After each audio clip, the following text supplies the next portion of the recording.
guys, I'm the Motorcycle Rescuer and this is Motorcycle Rescuer. Cue the intro now.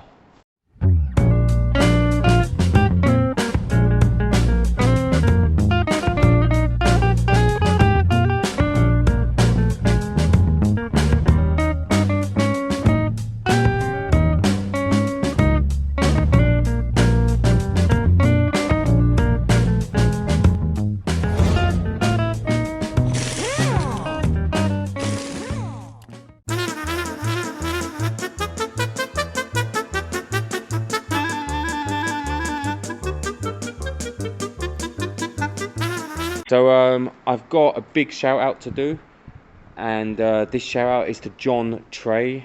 John, you've been a great member of the team, and they say you never forget your first.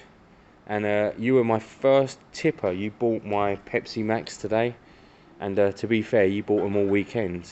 So you were my first tipper, and you know, I don't want people going nuts with tips. I would with tits. I think I said there. With tips, I think I'd be really upset about it, but it's really nice. It's a really nice thought, so I really appreciate that. Big shout out to John Trey. Okay guys, so welcome back to my channel. I've got kind of two nearing the end projects here. Obviously this Tamoretti 125, which I really love, and the ER5, which I'm still kind of a bit iffy about because there's just a couple of small tweaks I need to do to it, but I haven't spent enough time figuring out how reliable it is yet, is the truth. I don't even know if it would start up. The battery seems a bit temperamental to me.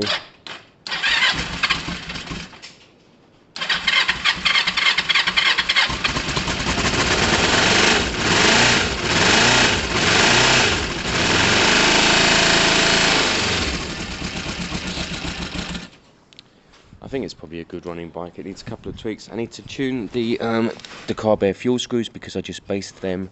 What's this? That is fuel. Where is fuel coming from? I'm gonna have to look into that. Where is that coming from? Fuel.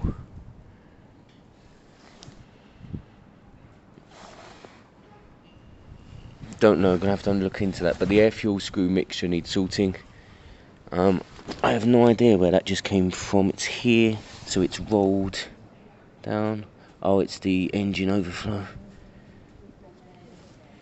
It's not necessarily fuel. I don't know what it is. Anyway, right. So yeah, so this top gasket needs sealing in here because it's been pinched and it's a bit weird. So loosen it up, tuck it all in, try and get that sorted. If you can't do it like that, pop everything back off again properly, take it off.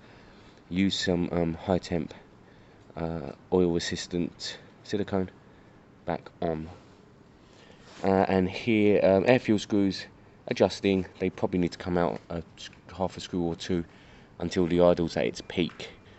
The battery may or may not be okay, so there's some bits to kind of look at there to get it kind of just fine tuned and running perfectly. Then the downpipe's a bit of a clean because they've had a lot of solvents fall over them, and then I think we're genuinely good to go. They just double check all the fuel pipes, make sure everything's sealed, especially as we've got a substance here, which is, I'm sure it's fuel, hard to tell. So we'll check out all of that. But basically, this one should be kind of ready today. The majority of the work's done. It's now just nipping and tucking. New carb for this over here. There it is. Exactly the same carb. It should be exactly the same jetting. I advise you not to use their fuel filters. The more cheap crap Chinese parts you put on a bike, the more things that will go wrong. It doesn't need it. Nice brand new carb. Now it'd be tempting to nip this bolt off. Sometimes, on rare occasions, the main jet isn't screwed in properly, but I'm going to chuck this on, get it all signed, sealed and delivered, test the bike in hope that the bike can be advertised and sold today because I need it out the way. I've got the Galera DNA coming soon, so I need to get that sorted. Okay guys, so the reason people ask me lots about carbs, okay, how do you clean them, this and that, should I change it? With a Chinese bike, change the carb. That's a 10-minute job. It comes pretty much tuned and dialed in, pretty much set. Obviously we will set the air fuel screw, but even then, lots of the times out of the box it just does its job. 10 minutes, old one off, new one in. Now what isn't 10 minutes is breaking a carb down and cleaning it out thoroughly and getting it correct. There are many pieces in a carb, okay, and I've only recently just learnt how important it is on this to have the carb set up correctly, including the washers and the rubber seals inside the air fuel screws. If you've got a bike, a Chinese bike, and it's 10 years old, which this is, be thankful your bike's still on the road, because a Chinese bike lasting 10 years is good news. And change the carb, you'll get another 5 to 10 years out of it. It costs £18, so anyone who thinks they've got carb related issues, spend the £18, buy a new carb. That's my advice, pop it on. Now I'm not saying that's going to fix all of your problems. This bike might still have a similar running issue. It could still be a fuel starvation issue. It could even be a spark issue. It's stopping sparking at a certain rev or something. It could be any of that. But for 18 quid, I want peace of mind, so I've put in a new carb. That's good news. This bike now, the battery's on charge. I need to go and get the battery, pop it off, fill up the carb with fuel by obviously turning the bike over, hoping it starts up, warm it up, adjust the air fuel screw a touch, find it first, what side is it on? It's on that side, and give it a test run, and then we'll see if we've got this bike done and dusted. I kind of need it done and dusted today. I need to get it advertised, I need to get it away. £650 is my price, that's what I've got in my head for a good running bike with a year's MOT. So let's fingers crossed that it sells soon, and fingers crossed even more that it just starts and runs and rides well with the new carb without any of that weird fuel starvation stuff that we had last week. So I'm going to go and get the battery. To be fair, the battery's only had a 20-minute boost because the carb change is so quick. That shows you how quick a carb change is. I guess what I could start doing is looking at bits and pieces over here, what's going on. I need to get that top rocker cover seated properly. I don't know whether to pop the whole thing off again, use some silicone and seat it properly, or just to loosen it up, turn the tank sideways, loosen it all up, just tuck it all in here, get it all seated properly, and then back on. So I'm not sure yet what route I'm going to go down, so we'll have to look into that. So I'm going to let that sit for a bit because I want the battery to charge a bit. It's really tempting with things like this to kind of try and do it all here on the bike, tuck it in. No, I'm going to be taking it all apart. I'm going to drop the fluid because I didn't use coolant anyway. I now know that this is a sealed unit and it works, so I can top it up with proper coolant and fluid next time. All of this needs to come off again. That's absolutely fine because I know it comes off fine and it goes back on fine. That's all good. And then we're going to do it properly. So tempting to mess around here, guys. You'll probably spend longer loosening all this up and tucking than you will just popping it off, using a bit of silicone, seal it in place, put it back on properly, get the job done. Ideally, we would take this up and off and seal it to the top, seat it back on, and then you should get a perfect seal. I think that's going to be the aim. So I'll pop the bottom bracket down here. We'll release as much of the coolant slash water as we can, and then get that sealed and done properly. And that's done and dusted and out the way. Again, for a bike with such low mileage, this stuff, it's well worth doing. A new top rocker cover gasket's about 45 quid. It could be done, but that one's not wrecked. It just isn't seated well. There you go, guys. Pop one of the lowest hoses, let it drain out a bit while you go and get the whatever you need, silicone and the battery for that after. I'm going to start undressing the top end of this bike again because that's what we have to do. It's really not much of an issue at all, guys. It's fairly quick and easy once you've done it once before. So there's your gasket and there's your top cover. It's worth pulling it off. Be careful. If it comes off in one piece, great, reuse it. If it don't, buy a new one. As a general rule for me, some rubbers don't like brake cleaners and carb cleaners and chemicals, so I don't use them on there. give it a wipe down with a rag, and that's it. Use chemicals on the metal, because we want it to really stick and seal, and we're going to use a little bit of silicone, high temp, the right stuff, to get this seated good and proper on there, so that it then seats good and proper on the bike. Do the same process on the top of the engine. Make sure it's all clean, clear, smooth, so that it will seat properly, and then you just don't have to mess with it anymore. It's great, you leave it alone. So it's well worth doing properly, guys. So I'm going to get that cleaned up, get it stuck on, put it down. I'm not going to run a full bead around it. In the past, me being me, I would have run a full bead. I felt like it did a lot of work. It doesn't. You just need a dob on some kind of bit there, kind of corners, I guess. What, a dob there, dob there, dob there. It just needs to be seated enough. It's only the rubber that's doing the sealing work to an extent. That just kind of helps it sit. Now, if you didn't have that, and you wanted to make a gasket, which I probably wouldn't do on a top rocker cover because of these down bits, you would use the silicone on here, quite thick, let it dry a bit, then squash it down, don't torque it, and then you torque it properly to its normal specs the next day. But again, because of these drop bits here, you'll never get that with a silicone, so you'd need a new one. But that's it. I'm going to give that a good clean, get it all seated and done and dusted, and I think I'll grab the battery. It's probably had an hour now, so it should be okay. It'd be really nice to see if the tamoretti is up and running well. So seat it back in properly, make sure it's in its groove, just kind of smooth it around, make sure it hits all of your kind of gluey points, and then I guess 10 minutes to sit, although it's not necessary. Get it back on the bike. Be very careful when you put it back on the bike. Knocking it off is quite easy. The aim is to get it seated properly so it doesn't have the oil spill like we had last week, where it was spilling straight onto the exhaust pipe. But obviously torquing it down will help that. At first it might seem like it's massive, it might seem like it's out of shape. Just make sure the groove goes in all the way around, smooth it down. The glue points will do their job, and it should sit lovely. There's plenty life left in this. It's not that old, this gasket, so it's absolutely fine to reuse. It's quite a tight squeeze when putting it back in, so just kind of be careful with this area. There's going to be bits of pressure. I need to clean up this, I'm not going to forget that. Get it kind of as gently seated as you can, and then we'll start torquing it down to the correct specs. Although my torque wrench isn't great, so I'll be doing my best to guess.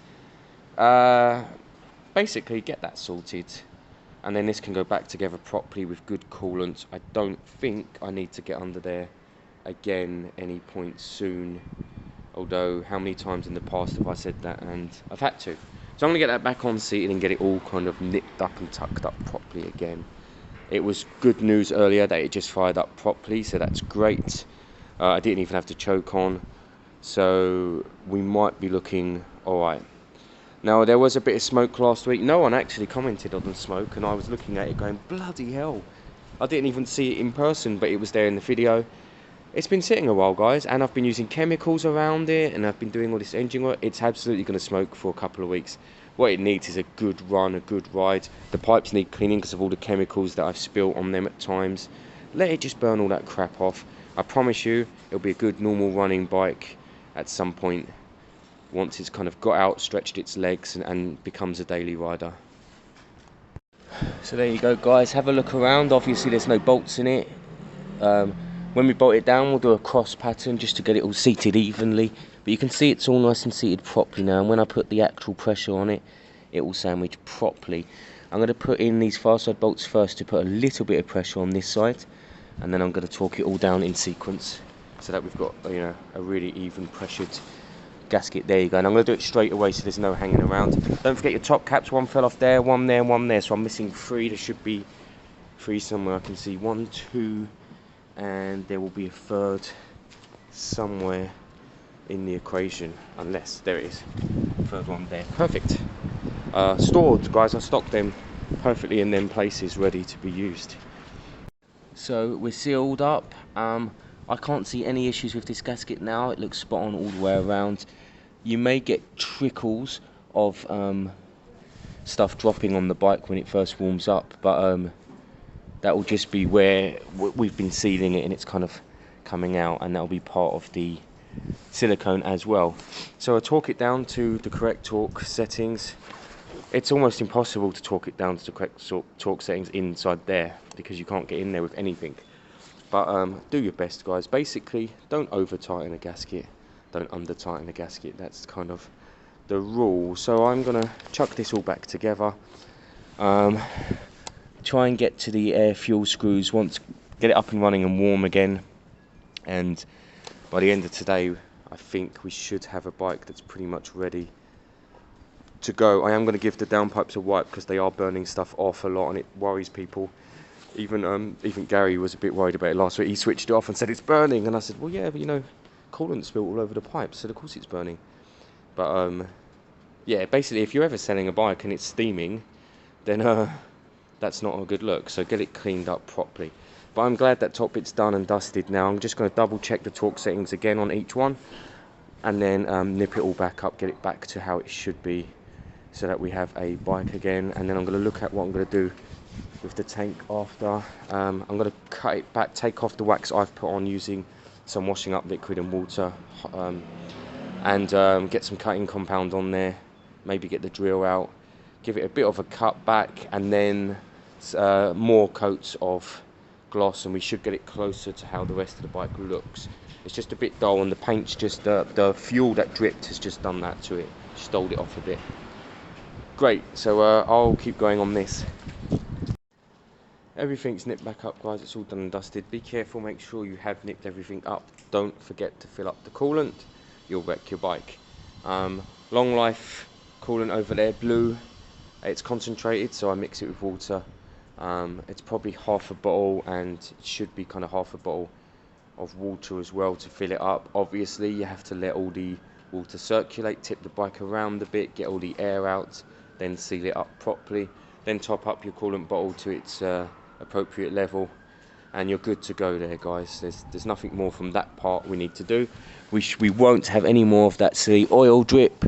That will be gone and done and dusted. So we're back to the engine part being great. That's good. I'll give the downpipes a quick clean while I'm available. I'm going to get the tank back on properly just so all that's kind of up and ready. Then get it up and warm, and I'll see if I can do the air fuel screws. They're a right pain because there's no space to get to them. They're in here and you just have no room at all, but we have to kind of make it work. So I'll get a little screwdriver, half a turn on that side out, half a turn on the other side, see if the revs rise. If they do rise, that's a good turn. If they don't rise, go back the other way. Hi, Sultan here. Back from a very, very busy schedule, and yeah, I don't know if anyone's what happened on, I think it was on the Thursday, I believe. It was a very, very windy day, or morning to say, and a lot of bikes fell over, as in the wind took them down, and that's what happened with me exactly.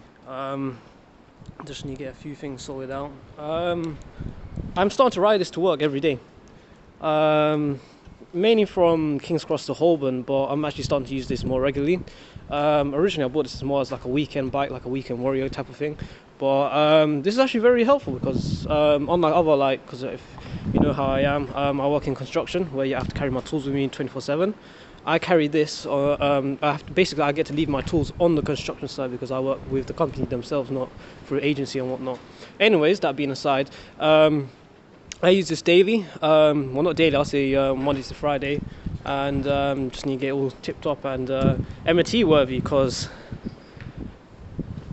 that's a bit, I don't think that's legal, and I think I might be off on this, but I think the foot peg is a bit down as well.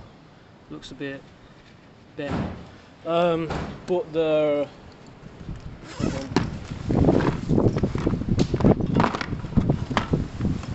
put the propane out for that. This is propane. If no one doesn't know what that is, essentially just heat up until it gets bendy wendy essentially. Other than that, it fell on this side here. when I found it. Not just my bike, but a few Vespers. I know a KTM 12. I can't remember what it's the 4-digit one. They were on the floor. I was already running 15 minutes late, but if I can pick this up, then I don't see why not. I can pick other people's bikes up as well and leave them a note and say, "No, look, this is what's happened," and just give them a bit of peace of mind instead of like one bike's back on its right side and everyone else's is on the floor. And that's the main part of being a biker. You've got to help each other out whenever we're in a bit of bother. But yeah, fell on this side. I don't know if you could tell, that's a bit bendy-wendy as well.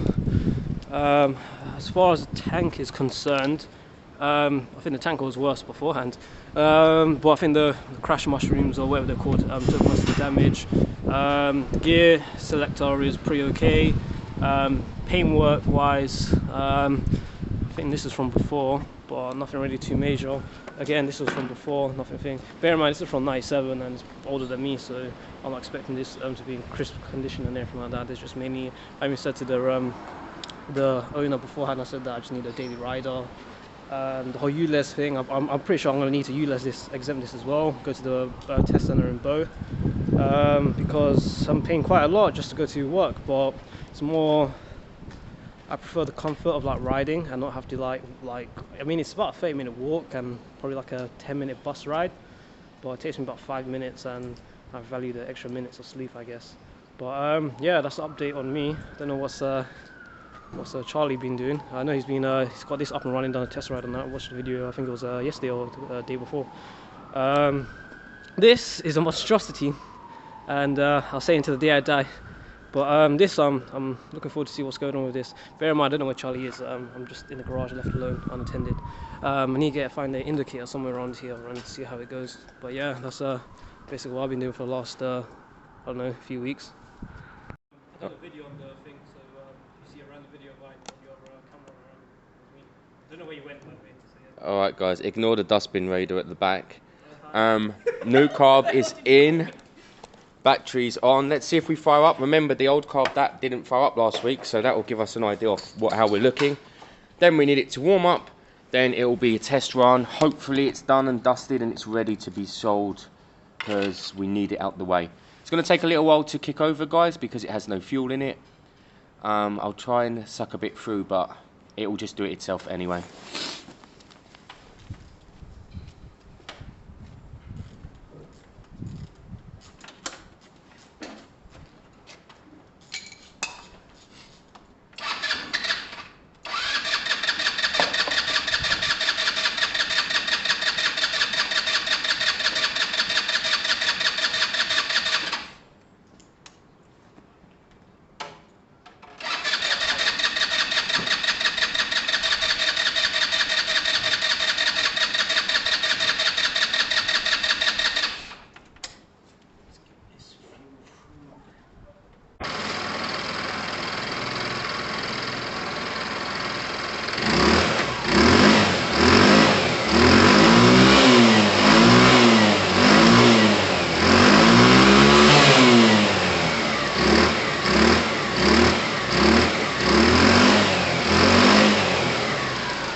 So a fuel screw, let's listen, let's hear if the revs go up when I take it out. We're just listening. So we'll start with half a turn out.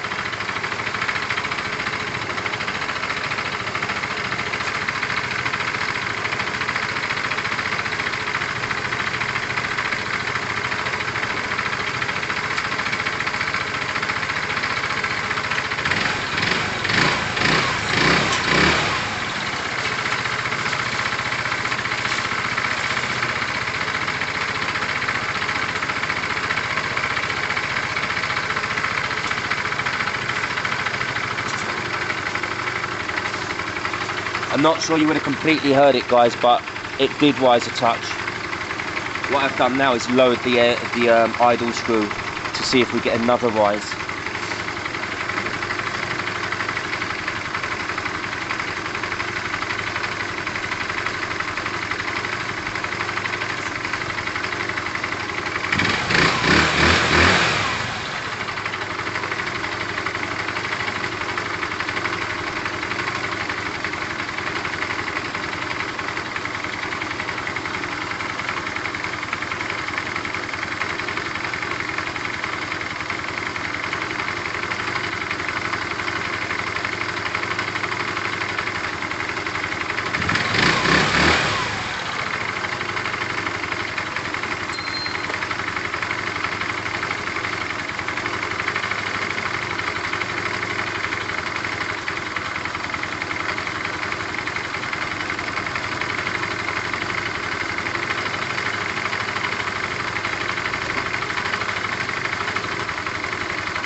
So my guess is that it's at its kind of optimum performance there. The air fuel screw is down here, guys, on the sides. You need a little flathead in there. That's obviously the actual idle screw.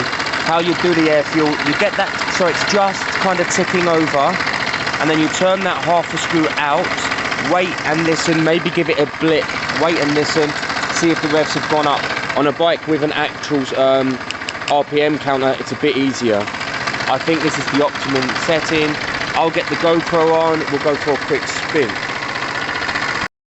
So guys, I'm not sure if the GoPro caught that ride. I think it ran out of memory, but rode beautifully. I did the same loop that I've done every test run, and no issues at all. So this bike is ready to be advertised, which is great news. No issues at all. It's not as peppy as with the old carb, so I think the old carb probably had a bigger jet. But that's fine. It's actually it's a bit slower, a bit smoother, but still got to 45 and would have got to 50, I think. So this is honestly a great bike, ready to go. I'm going to get it up and advertised right now as we speak.